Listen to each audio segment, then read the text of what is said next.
Okay, continuing the core of life.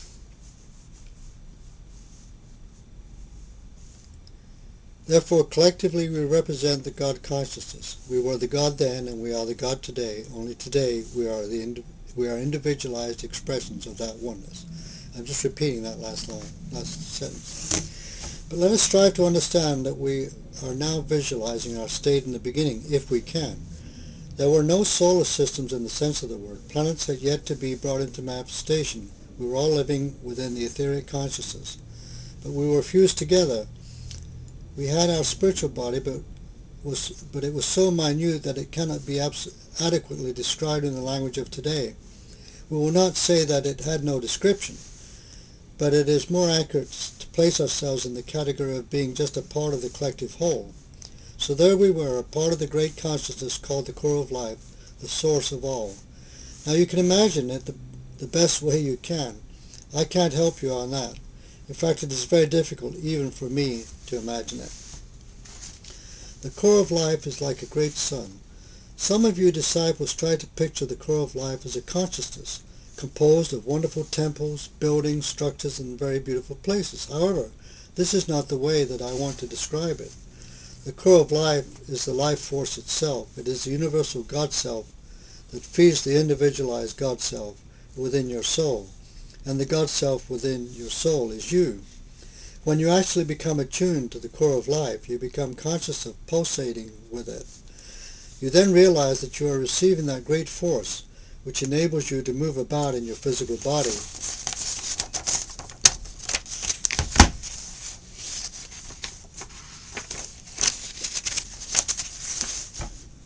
Or in any body that you will ever function in, as a matter of fact, and which comes directly from this great God Self. This God Self is the controller of all that is brought into manifestation. It is constantly nourishing every atom that is out there in space, every atom that is within the earth, and every atom within your physical body. Thus it can be said that the core of life may be pictured as a great sun, and yet this would not amply describe it, for it is larger than any sun could ever possibly be. And if we were to try to measure it, and there would be no way to do this, indeed there would not, we would find that it would encircle not only one solar system, but many other solar systems beyond it. Incidentally, I used part of this in one of my kids' books, self-published. Uh, Part of it was in the Mystical Adventures, Dorothy's Mystical Adventures in Oz, and part of it was in Abducted to Oz, which would probably be hard to find, but the text is free on the internet. Manybooks.net has it, and several other sites. Okay.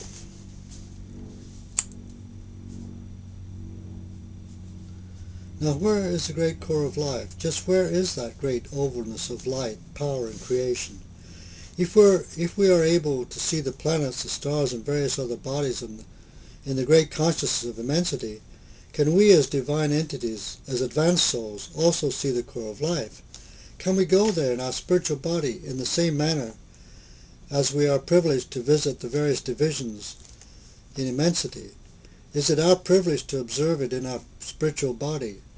These are the questions that the average disciple is likely to ask, and so let me answer them in the following manner. It cannot be said we can select a special location in the vast consciousness of immensity and then state that it is where the great core of life is located. We cannot do this because the core of life is within all of that, and no matter how far you would travel in the consciousness of immensity, you would never find it. For the consciousness of immensity could be likened to the rim of a wheel or the surface of a sphere, and the core of life to the hub or the central point.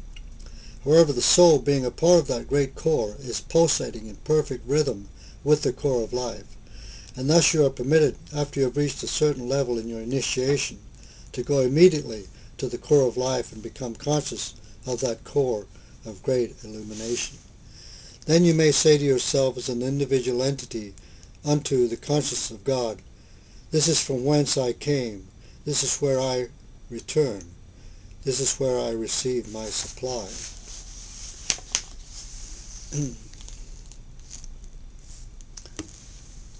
God can be likened to a principle.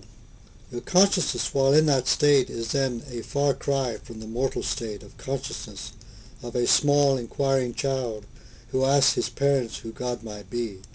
Perhaps you did this as a child, and then, not receiving a proper answer, you began to think about how God created the earth in so many days and how God first created Adam and then Eve. These explanations would suffice for a while, but then a child's curiosity would usually cause you to ask, well, if God created you and me, then who created God? And this same question has been asked by mortal man for a time too long to remember. But this process of thinking can now definitely be eliminated once and for all, because we are now at the origin of everything and in a state of consciousness where life is no longer a mystery. How then can we answer the child's question? The simple facts of life, disciples, is that you and I, as divine entities, have always been, and it is not for me nor you to question the universal Spirit God regarding the premise. We will accept it, if you please, because if we do not accept it, we are going to be confused individuals, falling back into the same line of thinking as the child. But rather than just take this statement on its face value, we can substantiate it with a bit of symbolic logic. We start with the premise that God is a principle, a universal principle. Let us say that it is similar to the principle of mathematics. Now you know as well as I know that no one ever created the principle of mathematics. True, these principles may be forgotten at times, but the principles of mathematics have always been and they always will be. For instance, the sum of the squares of the two sides of a right triangle in any flat plane has always equaled the square of the hypotenuse, and it always will. Neither you nor I nor God created this principle. It just is. Therefore, we can say that you and I and God just are. The fatherhood and motherhood of God. In addition to all this, we can further state that God is both male and female. You are male and female. You are positive and negative, and we can put God in that same light as being positive and negative, male as well as female. The great rays of energy which radiate out from the core of life, and activate the outer consciousness of space, relate to the fatherhood of God. The fatherhood of God is the active, positive, masculine force of God. The motherhood of God could then be said to be the actual core of life itself, the source of all life from which the radial, active forces are projected. It is the passive, negative, feminine principle of God. The positive principle of God that makes the connecting link and brings forth that which we term the counterpart of itself into manifestation within the etheric consciousness, the same as it was there in the original source. The core of life, therefore, we see that God is both male and female. Yet it is all God. We cannot say that the positive state is either greater or lesser than the negative state. It is all the God consciousness, that consciousness that is far supreme, the universal consciousness called God. I think we better end it there, and it continues with, now you are told in this class that you are part of this universal consciousness, and you certainly are. So we'll continue from there next time.